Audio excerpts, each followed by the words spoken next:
میرے رسول پاک صلی اللہ علیہ وسلم کے پاس جب بھی کوئی مانگنے آیا نا، حضور نے جھولی بھر کے عطا کیا، اور جس کو حضور دیتے تھے اس کی کئی نسلوں کی بھوک ختم ہو جاتی۔ کون دیتا ہے دینے کو منہ چاہیے، دینے والا ہے سچا۔ ایک صحابی ایک دن آئے، کہا یا رسول اللہ کچھ دیجئے۔ امیر لوگ آج کل شکوہ کرنے لگے، کہنے لگے لینے والے زیادہ ہیں، دینے والے تھوڑے ہیں، لینے والے زیادہ ہیں۔ امیر لوگ کہتے ہیں کس کس کو دے، مسجد والا بھی آتا ہے، مدرسے والا بھی آتا ہے، غریب بھی آتا ہے، بیٹی کی شادی والا بھی آتا ہے، فلانا بھی آتا ہے، فلانا بھی آتا ہے، کدھر جائیں، کس کس کو دے؟ ہر آدمی کا خیال ہے کہ ہمارے پاس دولت ہے۔ صحابی نے آ کے عرض کی حضور کچھ دیجئے، میری ملت کا جوان آج بھی رو رہا ہے کہ کبھی میری پھپھی امریکہ والی مہربان ہو جائے تو پھر میرا کام بن جائے گا، کبھی میرا ماموں جو رہتا ہے نا یو کے میں، اس کی مجھ پہ نظر کرم ہو جائے نا۔ ہمارے ہاں تو اب پیر کہتے ہیں کہ یہ 6 مرید نہ نکلے کبھی، سارے تگڑے ہیں، باقی مجھے خیر صلی اللہ ہے، یہ 5 بندے رہ جائے قابو میں تو کیا کس چکر میں پڑ گئے لوگ۔ بھائی سنو، یا رسول اللہ صلی اللہ تعالی علیہ وسلم کچھ دیجئے۔ حضور نے فرمایا تیرے پاس کچھ بھی نہیں؟ انویسٹمنٹ سنو نوجوانوں، انویسٹمنٹ سنو، راز سنو۔ کہتے ہیں جب تک ابا مارکیٹ نہ بیچے میرے کاروبار ہی نہیں کرنا۔ دیکھو حضور نے راز کیا دی، انویسٹمنٹ کیا عطا فرمائی۔ کیا ہے تیرے پاس؟ اس نے کہا جی ایک پیالہ، ایک کمبل۔ ہے اتنا غریب جس کے گھر میں ایک ہی پیالہ ہو؟ اس محفل میں ہے کوئی ایسا غریب؟ چپ کر رہے ہو، مطلب ہاں ہوں جی، کیوں جی؟ ہے کوئی اتنا غریب کہ ایک ہی پیالہ ہو گھر یا ایک ہی کمبل ہو؟ ہمارے تو کئی بستر ایسے ہیں جو ساری زندگی استعمال ہی نہیں ہوتے، کئی برتن ایسے ہیں جو کھولنے کا طریقہ ہی نہیں آتا۔ صحیح کہہ رہا ہوں؟ حضور نے فرمایا لے کے آ، وہ لے کے آئے تو نبی کریم صلی اللہ تعالی علیہ وسلم نے کہا کون خریدے گا بھائی؟ صحابی نے یہ نہیں کہا کہ یا رسول اللہ 2 ہی چیزیں تھی وہ بھی بیچ دینے لگے ہو، کون خریدے گا؟ ایک صحابی نے کہا یا رسول اللہ 1 دینار، دوسرے نے کہا 2 دینار۔ حضرت انس بن مالک رضی اللہ تعالیٰ عنہ کہتے ہیں حضور نے 2 دینار میں بیچ دیا، کمبل بھی پیالہ بھی۔ پھر فرمایا 1 دینار کی روٹی لے جا گھر، 1 دینار کا کلاڑا خرید کے لا۔ وہ کلاڑا خرید کے لائے تو میرے مصطفیٰ کریم نے اس کلاڑے میں دستہ اپنے دستے مبارک سے لگایا، فرمایا جا جنگل میں جا کے لکڑیاں کاٹ، کھا بھی اور کھلا بھی، پی بھی اور پلا بھی، پہن بھی اور اٹھ باندھ کمر کیوں ڈرتا ہے، پھر دیکھ خدا کیا کرتا ہے، تو جا۔ حضرت انس بن مالک کہتے ہیں حضور نے ان سے کہا کہ 15 دن مجھے نظر نہ آنا، جا۔ 15 دن کے بعد آئے تو محبوب نے فرمایا اب تیرا کیا حال ہے؟ کہ یا رسول اللہ حال میرا یہ ہے کہ پہلے 1 پیالہ تھا اب سارے گھر کے برتن بن گئے، پہلے 1 بستر تھا اب سارے گھر کے بستر بن گئے۔ اور امام سیوطی نے در منصور میں یہ جملہ زیادہ لکھا ہے کہ انہوں نے جیب میں ہاتھ ڈالا اور 10 دینار نکالے، کہنے لگے یا رسول اللہ یہ رکھ لے، میں اصحاب صفا کے لنگر میں حصہ ڈالنا چاہتا ہوں، یہ میری طرف سے رکھ لے۔ وہ بھائی کمزور کمزور چلنا، کمزور کام، میرے پاس وسائل نہیں ہے جی، میں کام تو کرنا چاہتا ہوں، جو کام کرنا چاہتا ہوں اسے وسائل کی ضرورت ہی نہیں ہوتی، ارادہ ہو کام کرنے کا تو بہانہ ہے، تو بہانہ ہے، جس نے کام کرنا اسے ضرورت ہے۔ ہمارے استاد جی سے کسی نے کہا حضور مدرسہ بنانا ہے تو مہربانی کرے، تو آپ فرمانے لگے ہمارے بزرگ تو درختوں کے نیچے بیٹھ کے پڑھاتے تھے، تو شروع کر کسی درخت کے نیچے بیٹھ کے پڑھانا، پھر دیکھ ادارہ خود بخود بن جائے۔ محدث اعظم پاکستان رحمۃ اللہ علیہ کے حالات میں لکھا ہے کہ حضرت پڑھا رہے تھے تو کسی نے آ کے کہا حضور یہ کس طرح بنانا ہے، تو فرمانے لگے میرا کام تو سبق پڑھانے سے ہے، یہ اینٹوں والی بات تو کسی مستری سے پوچھو، مجھے تو کتاب لا کے دو تو میں سبق پڑھاؤں، یہ میری ڈیوٹی، یہ بن جائے گا۔ تو پھر بن گیا نا بڑا کچھ، شاہی مسجد بن گئی نا جی، نظام ہو گیا نا۔ میرے بھائی ارادہ کریں، نوجوان بالخصوص خواجہ حسن بصری رحمۃ اللہ علیہ کے پاس آ کے ایک نوجوان نے کہا کہ حضور میرا آج مسئلہ حل ہو گیا۔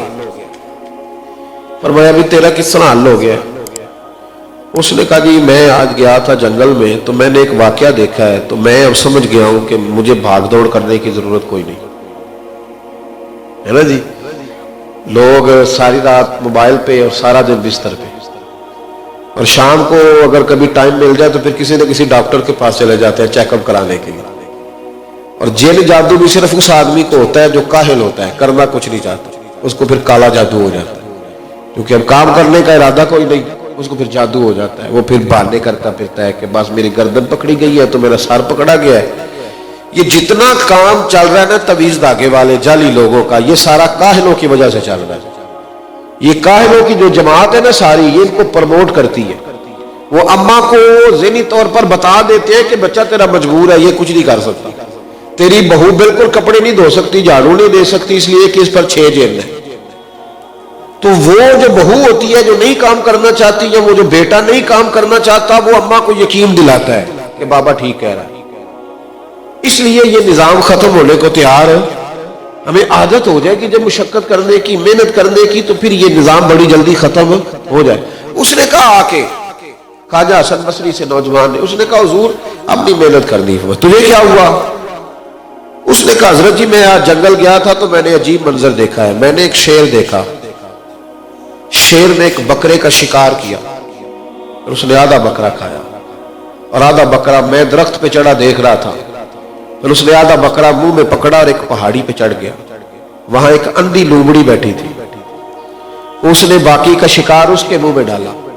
تو حضرت جی جو رب اندھی لومڑی کو رزق پہنچا رہا ہے وہ مجھے بھی پہنچائے گا، لہذا میں گھر میں بیٹھوں گا۔ خواجہ حسن بصری کہنے لگے سبحان اللہ تیری سوچ پہ۔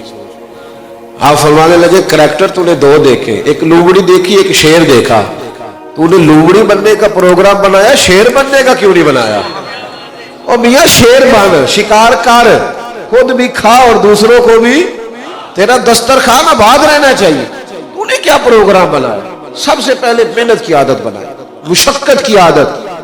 میں برطانیہ میں تھا تو مجھے ایک نوجوان کہنے لگا کہ حضرت صاحب آپ یہ بتائیں کہ حضرت غوث اعظم نے جو دین کا کام کیا تو اس کی آپ اپنے دیسی لہجے میں مجھے ٹرانسلیٹ کر کے دے، مجھے لمبے چوڑے مقالوں کی سمجھ نہیں آتی۔ تو میں نے کہا کہ جس طرح گاؤں میں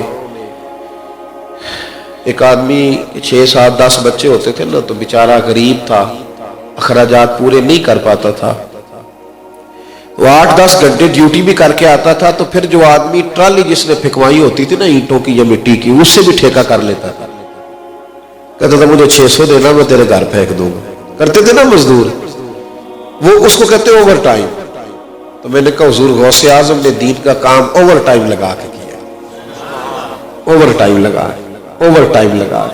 اور بھائی بڑا مشکل ہے نا فجر کے بعد فقہ کا درس دینا، زور کے بعد حدیث پاک پڑھانا، عصر کے بعد تفسیر بیان کرنا، اور صبح 10 بجے سے لے کر زور تک بچوں کو درس نظامی کے باقاعدہ اسباق پڑھانا، اور پھر سنو عشاء کی نماز کے بعد ایک ہفتے میں 3 اجتماعات سے خطاب کرنا۔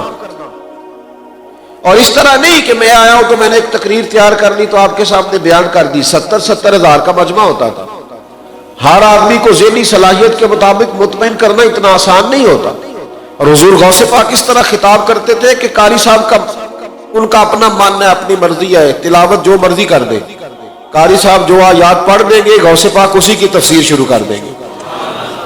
پھر وہ حدیث انہیں بھی آتی تھی، غوث پاک کو بھی وہ حدیث آتی تھی کہ عابد ساری رات عبادت کرتا رہے اور عالم سویا رہے، تو درجہ پھر بھی عالم کا زیادہ ہے۔ یہ حدیث غوث پاک کو آتی تھی، یہ یاد تھی انہیں، اور میرا خیال ہے اسناد سمیت یاد تھی۔ تو یہ قریب سندیں ہیں نا حضور غوث پاک، یہ آتی تھی انہیں، لیکن اتنی محنت کر کے پھر بھی حضرت غوث پاک عشاء کی نماز پڑھ کے مصلی پہ بیٹھ جاتے تھے، اور 1 دن نہیں 2 دن نہیں 40 سال عشاء کے وضو سے فجر کی نماز پڑھی۔ حالانکہ انہیں حدیث آتی تھی، میری طرح وہ کہہ سکتے تھے کہ میں جناب 2-3 گھنٹے کا سفر کر کے ابھی لاہور سے خطاب کر کے آیا ہوں، اور کئی لوگوں کو میں نے تقریر سنائی ہے، تو یہ بھی تو نفلی عبادت ہی ہے نا، یہ ساری باتیں انہیں بھی پتا تھی۔ میں اپنے حق میں دلائل لے کے بیٹھ گیا، بھائی اس زندگی سے بڑا انقلاب برپا ہو سکتا ہے، لیکن مطلب یہ ہے کہ جب ہم بیدار ہو جائیں، جب ہمیں ہوش آ جائے کہ ہم نے کچھ کرنا ہے۔